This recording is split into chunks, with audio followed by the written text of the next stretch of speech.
right, here we go.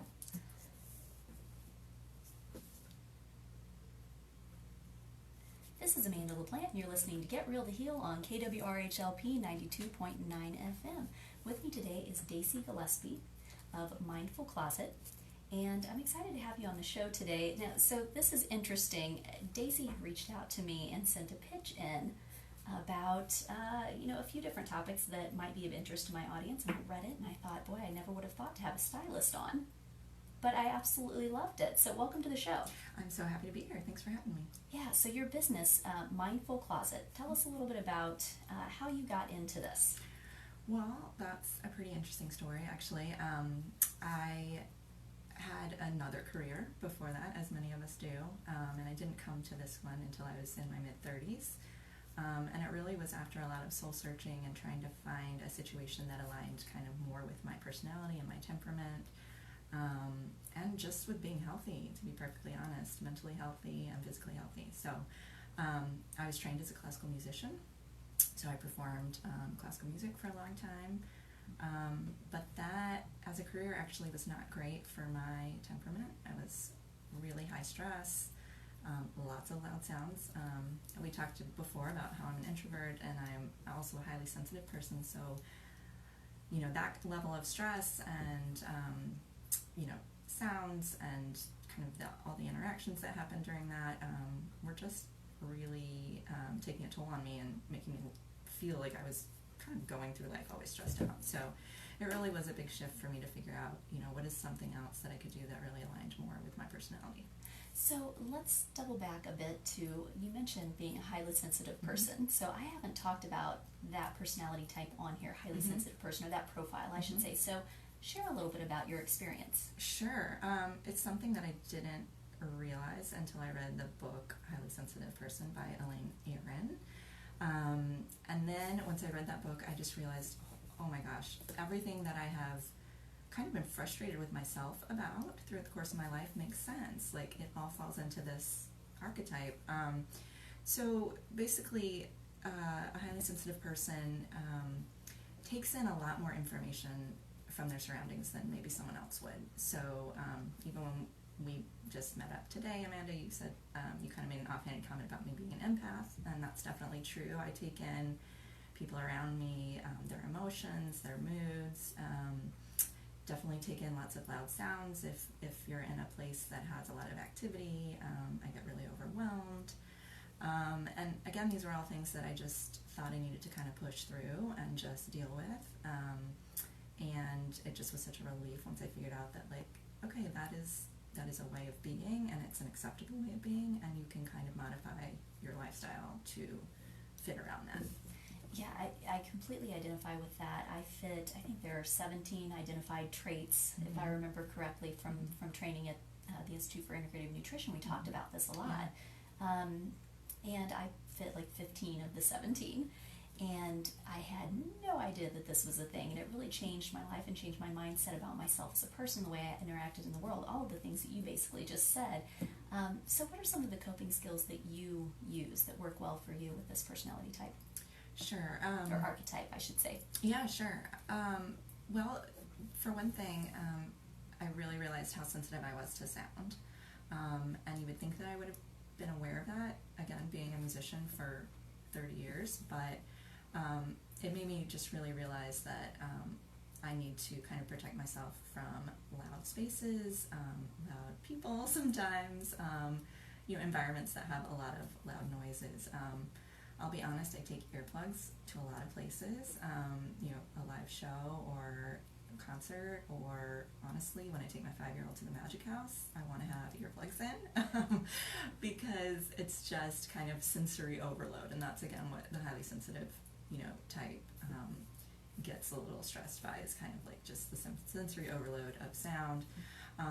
Also, I know I need to build in downtime, and this kind of really overlaps with the introversion aspect of my personality, but I know if I do go somewhere that is crowded and loud, I really need to decompress after that, and it's not the best thing for me to go straight into, for instance, like a cocktail party where I need to make small talk with people, or take in a lot of new information. So things like that. And then, again, in my work situation, I've kind of created this job for myself where I work one-on-one with people, and I do a lot of work on my own. And so I love connecting with people, but I'm much better connecting on a more personal level than, say with big crowds. So I've kind of created that situation for myself with my work. Okay, now that makes a lot of sense. And so talk to me a little, one of the points that we wanted to bring up today, and so this is a great place to lead into it, is building a business to accommodate being highly sensitive and introverted. Yeah, so again, I think it's something that we've kind of missed when we talk about, as teenagers and young adults, when we talk about careers and kind of what do you want to be when you grow up. Something that we don't really take into account is really what that work environment is going to be like. So for me, I loved music, but I didn't think about the fact that I was basically going to be on a stage under pressure and with hugely loud noises going on around me for the majority of my work day. And another job that I kind of, as I was transitioning out of performing, I took another job as an elementary school music teacher. And again, I loved the kids and I loved working with them, but the environment and the kind of chaos of an elementary school, again, was just not for me, and I beat myself up for that for a long time. But it just was something, again, that I think we can think more about when we're kind of designing our lives and our careers, that even though there may be a field that you're interested in, kind of thinking about what your day-to-day life is actually going to be like. And I do find that it ties into health really strongly, because if you're in situations where you're overwhelmed or stressed, you're going to make more poor health choices. And so if you can kind of, it's not that we all need to be in our bubble, but if you can just kind of accommodate your levels of discomfort, then you're going to just kind of be healthier overall. I think that's absolutely a fantastic point to make, and it's something that a lot of people do overlook. I have a client right now that I've been working with for the last couple of months, and she's made great strides because in one of the very first sessions we identified that she is highly sensitive. She is an introvert. She works in a situation where she's constantly interacting with a lot of people. Mm-hmm. It's a very stressful environment, fast-paced job, not a lot of downtime. And then the home environment wasn't optimal either for getting that downtime she needed to decompress, but it had never been presented to her that she might have these particular characteristics of this archetype. And so once we were able to go through that, she was able to understand why she wasn't processing the stresses like some of the other people in the job were. But until then, it was just this constant comparison, and I've been through that where I was just looking around and going, okay, everybody else seems fine. Why am I not fine? Absolutely, yeah, and that was really like a negative. I took it as a failing on my part that I was not good enough or not as good, as people who could kind of, who actually enjoyed a different pace. And so, it actually took through kind of mindfulness and meditation and kind of going down some of those paths to realize, like, okay, there are different paces of life, and everyone has their own. So mindfulness, meditation, things like that are your go-tos for winding down and getting that personal rebalancing time? Yeah, definitely. I mean, just taking a few moments of stillness, doing meditation when it's possible. I mean, I have a 5-year-old, I also have a 1-year-old, so time for 30-minute meditations are few and far between. But there are times when I just literally say to my husband, I just need to go into our room and shut the door and just have a few moments to myself where I can just decompress a little bit. If the microphones weren't in the way, I would hug you right now. Yeah. Because I had a situation like that last night, and I said good night everyone, and at 8:30 I just went to my room, I closed the door. Yeah. And then I snuck outside because that wasn't even far enough away from everybody, and I love everyone dearly, but I just needed that time to not feel anyone else's energy, not take on any other sound, and I went outside and I sat on the ground in my backyard and I grounded and meditated and did my what my husband calls my delightful hippie time, which works well for me. And then, so it's so great to hear you say that, because this morning I got up and I was beating myself up a bit, for taking that time away, because sometimes as a mom, mom guilt. You take some guilt on, Well, and the other thing I think that is so important for me that I learned is that scheduling and how I schedule and fill up my calendar is probably the most important thing. So, so I'm a personal stylist, and I work one-on-one with clients. I basically do wardrobe consulting, and we can talk more about that later. But what that allows me to do is to kind of set up my day so that I have, like, when I work with people, it's really intense. Like, I'm in their closets, they're getting changed in front of me. We're talking about their mom's influence on their style. We're talking about childhood. We're talking about what their authentic self wants to wear, and it gets really intense. And again, I take a lot of that on, and I do 3 to 4 hour appointments. So I know that, you know, early on I would schedule more than one in a day, and I learned real quick that that was way too much. So scheduling, and then I also, you know, look at my week overall and say, like, okay, I'm booked, you know, these 3 days. I really, if someone else wants to book for that week, I really am going to have to defer them, you know, a little later on, because I've kind of filled up my space for that week. So those are things that I have found really important to do. Absolutely. I think that that's a huge point and well articulated. Thank you for sharing that. And I want to jump into then talking a little bit more about the service that you do offer. You've been to my house, and you were so gracious to come over and help myself and my dear friend Haley Sohn when we were getting ready to do a TV pilot and trying to figure out what in the world do we wear. And you said something to me then. You said, you know, because as you were leaving, I said, you know, thank you so much for coming over. I have a better understanding of a little bit of what you do now and more perspective. And I said, you know, it's pretty intense. And you said, yeah, people are really getting naked in front of me in a lot of different ways. Literally. So, yeah. So when you start this process with someone, where do you begin? That's a great question. So, honestly, I would say the very beginning point that people come into contact with me for the most part is my website, and that's actually where most of my clients come through. And I have had a ton of and people. And that is? It's mindfulcloset.com. Thanks so much for throwing that in there.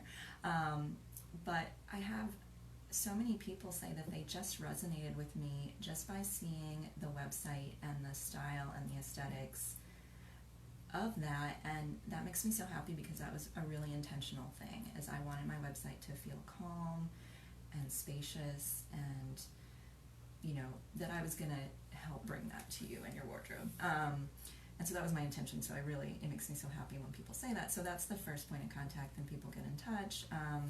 We chat a little bit over email, and then I send a pretty big questionnaire that people have to fill out. And at that point, I think that's the first time that a lot of people have thought of some of the things that I want them to start thinking of. So I'm asking in that questionnaire, I'm asking how they feel currently in their clothes.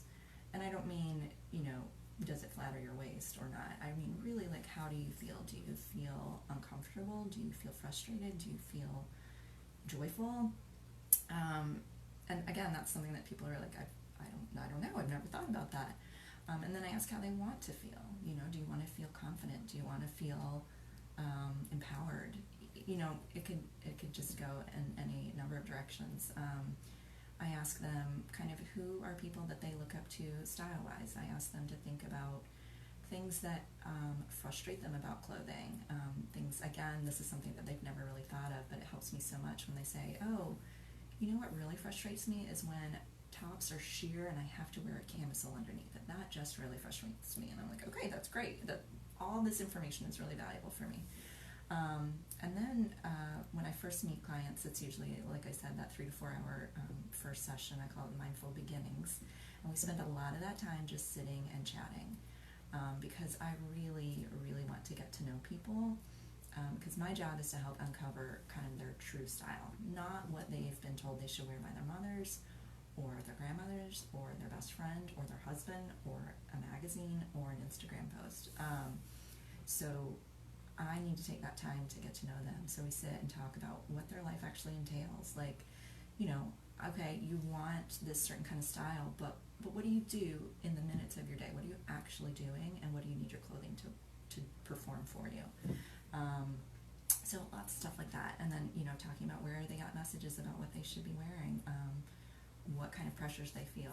So all kinds of stuff beyond just, you know, talking about fashion. And then I bring a book full of images that I ask people to look through because, again, I don't want people to just tell me, well, I want to wear this because I was told this is what's most flattering to me. I want them to, like, because, you know, we've done a lot of talking, and again, just talking about different personality types, and some people are auditory, some people are visual.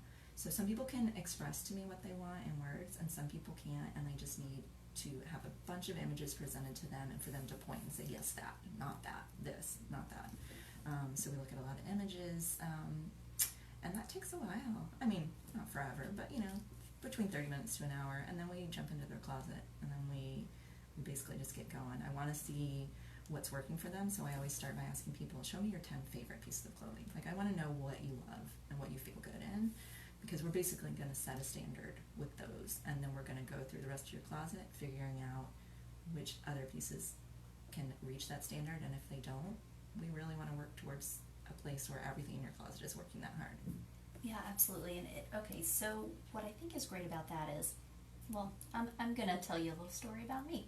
So I've been in trauma therapy for the last couple of years and really working through some things from childhood and adolescent life. And what I realized is, one of the first things that I said to my therapist when I first came in and was doing intake, she said, what are some things you'd like to change about yourself? And at the time I said, I'd like to dress better. Interesting. It was interesting, right? And as I got into it a little bit further, I realized that was just not ever something, like personal style wasn't really something that was important in my family. It wasn't modeled. A lot of the things that I had been wearing, or, it was all stuff that I took on from watching, peers or magazines or, whatever. I really didn't have my own personal sense of style.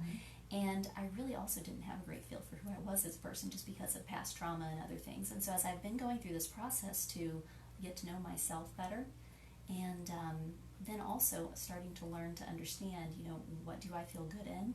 It makes a difference in the way you show up in the world in so many ways. Yeah. And a lot of people just say, well, it's just clothes. No. Yeah, no, I feel the same way. I mean, it is just clothes on one level, in that, we don't want that to define us, but at the same time, it really, truly, and this was something that I came to just as a personal realization, that there were days that I felt better, and if I looked at that compared to days that I didn't feel as good just about myself, I could see a clear pattern. The days that I wore what I felt comfortable in, what I felt good in, were better days. If there were days that I wore something that was out of my box, a little too far out of my box, then I was constantly worrying. I had a background noise in my head of, is this right? I feel uncomfortable. Are people looking at this? I don't like this color. Why did I buy green shoes? And so for me, it took me getting to that point personally to be able to kind of translate it into how I do it with other people. Yeah, no, I think that's tremendous. And so and that's a good point that you made there too. Okay, it is just clothes. But it's not just clothes. There's something more to it. This is your personal image, and there's more wrapped up in that. Like you said, it's that voice inside, the mean girl can get activated. Absolutely. But, I like what you said in your pitch about mindful consumption. So It's if you huge. could explain a bit more about that. Sure. That's one of my kind of big, passionate messages that I want to share, is that you do not have to buy things that you're being told to buy to be worthy. You need to figure out those things on your own without these outside influences. Figure out what it is that you feel great in and what you feel good in, without all the bombardment of the messages coming at you telling you that, this is what is the latest, coolest thing to wear. I have so many people who come to me and apologize for saying, well, I know I need to wear more color, or I know I need to wear dresses more often, and I respond by saying, who told you this? Like, why is that a thing that you think you have to do? Like, you find what you feel good in, and then you go out and find those things to purchase. When you're doing it from a place of kind of the inner confidence that you've done that work and you know what you need, you can go out and find what you need without being swayed by these messages telling you what you need. So for me, it's really important to do that work first before you do any shopping. I find so many people end up with a closet full of clothes that they don't really like because they've been pushed into them by some message in one way or another. And honestly, by being preyed upon, like they had some insecurity that was preyed upon by advertisers or sales or marketers, and it just, we live in such a society of abundance, to a point of excess right now, that we're buying a lot of things mindlessly without giving a lot of thought to how it's really going to fit into our lives. And I'm really passionate about helping people kind of pause, take a step back, think about, is this something I actually need? Is this something that fits my lifestyle? Is this something that fits the style that I've defined for myself? And if so, and if it's useful, great, go ahead. But if it's something that you are buying, again, because you're stressed because of your work environment, or you're maybe doing it in place of eating a food that you want to eat, there's all these things that you just have to, if you pause, you give yourself time to reconsider. Absolutely. So one thing that's coming to mind is, I have a son who, as I told you, is almost 13. He's in middle school. And I remember, now we called it junior high in my day, but anyway, when I went into junior high, I remember that was when I really started thinking about labels, Mm-hmm. And really being mindful of, whereas before we used to just be able to go hit up Target, now all of a sudden it's like, well, I really need this because it's got this brand on it, What would you, if you could go back to teenage Dacy or teenage Amanda and have a little talk, what would that look like? Well, it's so interesting that you bring that up, because so I grew up in the South, in the deep South. I grew up in Mobile, Alabama. I've lost most of that accent. I was going to say, you read my mind. I was like, what? Yeah, I'm pretty adaptable wherever I go. That's I kind great. of take on the accent. But that's where I grew up, and it hasn't changed a lot in that regard, where you had to have the right things to fit in. And I didn't. My family was just did not have a lot of money. We did not do shopping at the places that the other kids went shopping at. Sure. And it was a real source of insecurity for me at that time. And I've always loved clothes. I've always loved fashion. So it wasn't as if I was indifferent to it. I was very aware. And I think about this a lot, kind of with my two kids. I love my boys, although I always would have loved to have had a girl. But but I thought about that a lot, just kind of thinking about raising kids and kind of all the messages that they're getting. And honestly, if I were to go back, I think I would have, or I think I would try and take a balanced approach, everything in moderation. So I completely understand those pressures. I lived through them, and they made me sad as a kid. So I think in everything in moderation, I think budgeting is actually a great kind of plan for things like this, whether you're an adult or as a kid, and kind of saying, like, okay, we have this much money we can spend for clothes. We can get a few more things this way, or we can get the one thing that everybody has if that's what you really want, and that's okay, but you have to just kind of see this trade-off and know what's there. And then hopefully over time I would be able to share the message again that, you're not what you wear and you're worthy even if you don't have that, but it takes kind of building that confidence to get to that place. So it's just an amazing question that you ask, because I feel both sides so strongly. There was another point that you mentioned earlier in the show. You said, is this, and we've talked about this a little bit, but I wonder if we can dive a little deeper. As women, the messages that our mothers and grandmothers send us, right, on what it takes to be proper. Mm-hmm. Yeah. Oh my gosh. I mean, I hear it all. I hear all of it. There are definitely people whose mothers weren't super involved. And you mentioned, that like your family didn't really think about that much. My mom is a t-shirt and jeans kind of girl, and I'm not. Mm-hmm. But I was dressing that way until a Mm-hmm. couple of years ago, and I never even thought. I just didn't think about it. It was just what I did. Right. Yeah. And it's really interesting the different ways we can go. My mom. We always say it skipped a generation, because my grandma was one of my style icons. She was just always just classic and sophisticated, not overly fancy or intimidating, but she just had a really clear sense of what she liked. Like, you could have, or at least I could have, anyone in my family I think could have been like, oh, this is something grandma would wear and that is something grandma would not wear. I can tell you the store she shopped at and the colors she wore and, all those kinds of things. My mom, her daughter, absolutely no interest, could care less what she wore. Literally from the time I was about 8 years old, I was picking out clothes for my mom to wear, just because she just had such little interest. But it was always there in me. Like, it was just inherent. It was not from environment, because, again, both my parents were the same as yours. I could not care less. So I didn't get many messages from my mom, except, and I love her dearly, but I will say that I did get a message that to care about clothes was to be superficial. So that took me a long time to kind of work past as well. That it doesn't mean that I'm a shallow person if I care about what I wear, or if I think about it, or if that's a creative outlet for me. So that's a message I got. I have clients who have gotten messages that, I mean, it's just I'm amazing. sure it just runs the gamut. gamut. It just runs the gamut. But I've had so many people that say, thank you for giving me the permission to wear these items of clothing with other items of clothing. They don't have to be hung together on a hanger as an outfit, because my mom always hung my clothes on a hanger as an outfit, and those are the only two things that can be worn together. Or my mom always says I should be wearing red, and I just feel very conspicuous in red, and I don't want to wear it, but she says I should. So I've always felt like I buy red clothes, spend my money on them, and then they don't get worn. You name it, it's come up. And, of course our mothers are trying to do what is best for us. They have good intentions, but it's just interesting. It's a kind of a part of growing up to try and kind of realize which of those things are inherent and come from you, and which come from outside messages.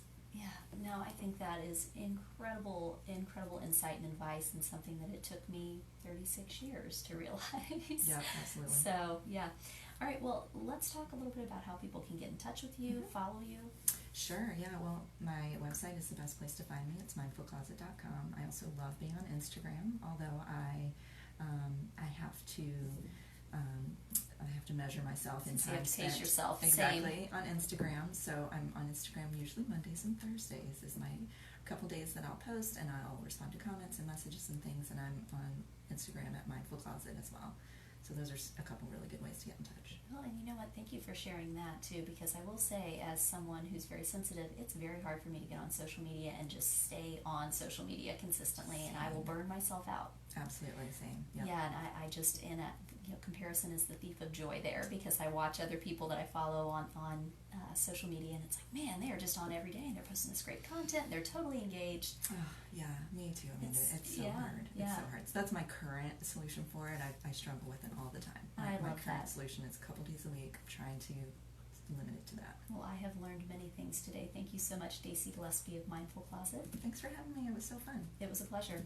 This has been Amanda LaPlante. You've been listening to Get Real to Heal on 92.9 FM. If you have any questions or would like to reach out to me anytime, you can find me online at amandalaplante.com. You can also find me at facebook.com/getrealtoheal and on Instagram at getrealtoheal, Mondays and Thursdays.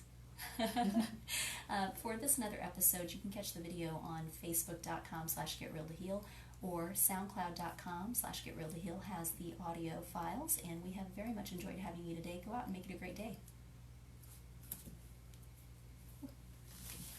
Yay, that was so good. Yeah, that was Yeah. fun. Yeah, good job.